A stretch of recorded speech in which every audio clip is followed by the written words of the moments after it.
yeah, let's get right down to it. I posted on my Instagram and my Facebook to ask some questions. I didn't get a lot, but you know what? We're gonna just go really in depth into all of our answers.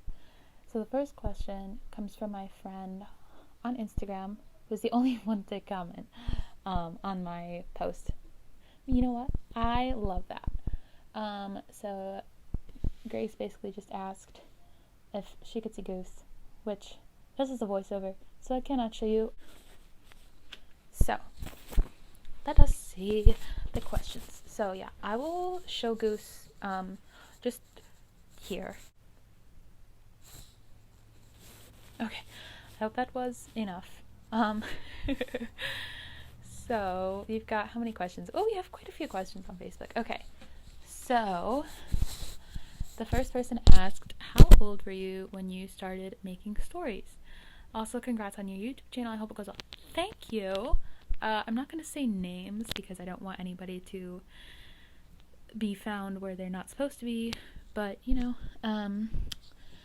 so yeah, so I started telling stories when I was maybe 2 years old. My parents have always told me that I would not allow them to read storybooks to me. I would make them stop and I would make up words to go along with the pictures, and I like to say that is how I started as a writer and illustrator. I've been writing stories ever since I won awards, starting in like 4th grade. For like a story I wrote about going to Chuck E. Cheese. I guess it was so well versed they decided they liked it. But yeah, I have been writing ever since. I kind of stopped writing the second semester of my freshman year at college, because that's like a whole other story I'll have to tell someday. But my that second semester was really hard, so I didn't really write at all. The only time I wrote was during the first semester in my intro to fiction class. And I only wrote like essays and stuff, and I just got burnt out, and then I took a year off from school, barely wrote at all, but I did start to get into art, and finally, as my mental health continued to improve, I found myself really enjoying combining the two. So that's sort of where it has taken me. Alright, next cue. What is your creative musical jam? Alright, so normally, I used to like to watch cartoons. Usually it would be Steven Universe or She-Ra, Adventure Time, that kind of thing. But I have actually sort of started to change. I basically put together a giant playlist that is made up of all of the music that my favorite creators use in their videos, like all my favorite artists on YouTube. It's a lot of like lo-fi music, a lot of really chill beats. I think it's what it's called, chill beats or chill hop beats or something. But it's basically just like really chilled out electronic music. And I really enjoy it. It really fuels my creativity. It also makes it a lot easier to actually get work done because I'm not like staring at Steven Universe half the time. So yeah. Alright. How is the Queen Goose today? The Queen Goose is wonderful. I haven't gotten to see her for much of the day. Because I've basically been working since 9 o'clock. I did like 9 to 5 today, essentially, with like an hour break in between. I'm a nanny, so if you hear any children in the background, that is why. But yeah, she's great. She's just sitting in her bed, which she turned upside down for some reason, and now she's sleeping on the bottom of it. But I'm letting her do her thing because she looks comfortable. I learned the other day that she does not like other cats. There was a hissing match between her and one of the other cats. She's calmed down since then, but like Ernie, the other cat, like bounded into the room, and Goose was like not okay. Anyway, alright, this one is from my mother. How do you decide what medium to use for a particular piece? Okay, this is actually a really good question because lately I have been like branching out of doing my usual medium. My usual medium is is digital. I started doing digital right after I got my iPad for my birthday one year, which is like the greatest blessing my parents could have ever given me. They gave me an Apple Pencil as well, which was amazing. And that is sort of where I started getting back into art. I did AP art in high school, and I really liked watercolor, but I just kind of stopped doing it after that because honestly, I got really depressed and I couldn't bring myself to do a physical medium of art that required me getting out of bed, or like making an effort to put together a little, like taping down the paper and getting the water and cleaning the brushes and getting the paints and all that stuff. I just couldn't deal with it. But I've actually started to get back into watercolor, especially watercolor with colored pencil on top of it. I really like showing those kinds of textures and stuff. It's really been one of my favorite things to do. I decided I've been working on a commission and we've gone back and forth a lot of times, but we actually finally kind of came to an idea we like, and it actually involves watercolor, and I'm super excited because I've been getting refamiliarized with it, and I've really just been enjoying. I mean, I've been using it in like my drawing sketchbook, which is not paper that is made for watercolor, and I don't care because I've literally just been loving painting anything I can think of. Like the other day I just drew a bunch of strawberries. Today I just like drew leaves. Like the randomest things. But in terms of deciding what to make or what to paint versus do digitally, I guess it depends on the nature of the piece. So if the piece is something that involves specifically characters, like people, even animals, that's something I prefer to do digitally, either in Procreate or Adobe Illustrator, because I can like zoom in and I can get a lot more details. I'm not super confident yet with my ability to do figures in watercolor. So if I do figures in my watercolor piece, I will usually only do one. They'll probably be cut off by something, so only part of them is showing, and I'll refine it in colored pencil, so I have a little bit more control. But overall, I do prefer Procreate for that. But like nature landscapes, that kind of thing, I really like to do in gouache or watercolor. It's the best thing ever because it just feels so much more natural and fun, and I like doing it with nature scenes because I used to be really uptight about my art and how I wanted it to look, in watercolor, since I've gotten back into it, has started to force me to go with the flow. Like, not to be punny, but it has forced me to go with the flow because I have to literally, like, sometimes the watercolors will go in a direction I don't want, or they'll turn into a color I don't want. Like, I used Crayola watercolors for a while before I used Crayola watercolors for my portfolio in AP Studio Art. It was great. They were great, but I finally got some Winsor Newtons the other day. I got like a sample pack so I could test them out for the commission I'm doing, but it's been so fun. Oh my gosh. All right. Next question is from my grandma. Do you create art when you get an idea, or do you jot down ideas in a diary and work on them at a specified time each day? Okay, this is actually also a really good question because this is something I've been working on lately. So I for various reasons, I will get very I will get tunnel vision about a piece very frequently. I have been known to stay up very late. There was a piece I worked on for like 8 hours straight. Like, I just sat my booty in a chair for 8 hours. Like, I'm not even kidding. I only got up to pee and get food because I was so just like focused on getting this piece out because it was so clear in my brain. That very rarely happens with me. Usually I need like writing and time and thumbnail sketches to really suss out an idea and like get an idea of the idea. But